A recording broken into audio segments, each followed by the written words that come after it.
قصه مادر و فرزند. در یک دوره مادری نابینا با پسرش زندگی میکرد. روز پسرک برای بازی به کوچه میبراید و بچه ها با او بازی نمیکنند.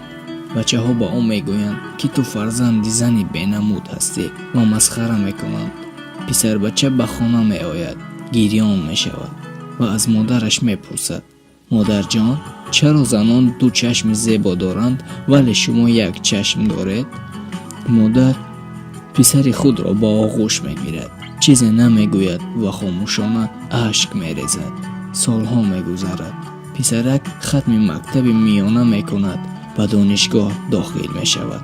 در مدت 5 سال مادر را فراموش میکند و مادر پسر یگانه اش را دیده نمیتواند. یک روز مادر الکی که پیر شده قامتش خمیده بود از مرد همدیه خود سراغ خانه پسرش را میگیرد و به خانه پسرش میرود و در را میکوبد. کلینش یک دختر که زیبای شهری در را باز میکند. از پی آن 2-3 نبیره خردک که پیرزن بیرون میشوند و همان زمان گدای تلبنده گفته کودکان پیرزن را مسخره میکنند. مادر خیلی ناراحت میشود و از کلینش خواهش میکند که یک کاغذ و قلم بیارد. کلین کاغذ و قلم میآورد. مادر در همان کاغذ چند جمله می نویسد و به دست کلینش میدهد. میگوید اگر شوهرت آمد به دست او بده و خودش به ده بر میگردد. بیگاه جوان از کار می آید، خوشبخت، سربلند، خرسند.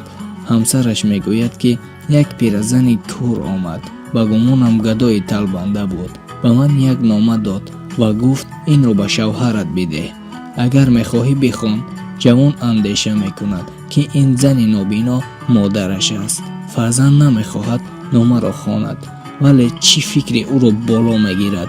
وارد خانه میشود، نامه را به دست گرفته میخواند. مادر در نامه چنین نوشته است: پسری عزیزم، جگربند یاچه، سالهای زیاد است که از تو نه خط است و نه خبر.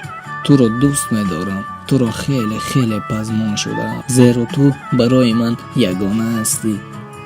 به جز تو دیگر کسی ندارم. از خداوند متعال میخواستم که یک گوشه تابوت مرا بگیری، ولی افسوس به این آرزویم نمیرسم. من میمیرم پسرم، ولی پیش از مرگم میخواهم به تو یک حادثه را بگویم. تو 2 ساله بودی، از بام خانه به زمین افتادی و یک چشم تو جراحت برداشته بود.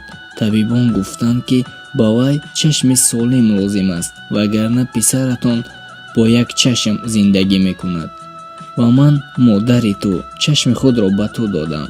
پسرم، تو با این چشم دنیا را دیدی، عاشق شدی و با همین چشم جانب من نگاه کردی. گناه کرده باشم، ببخش. جوان مرد خیلی افسوس میخورد، ولی الکی دیر شده بود. ببینید مادر چقدر دل بزرگ دارد. برای ما یعنی فرزند جانش را فدا میکند.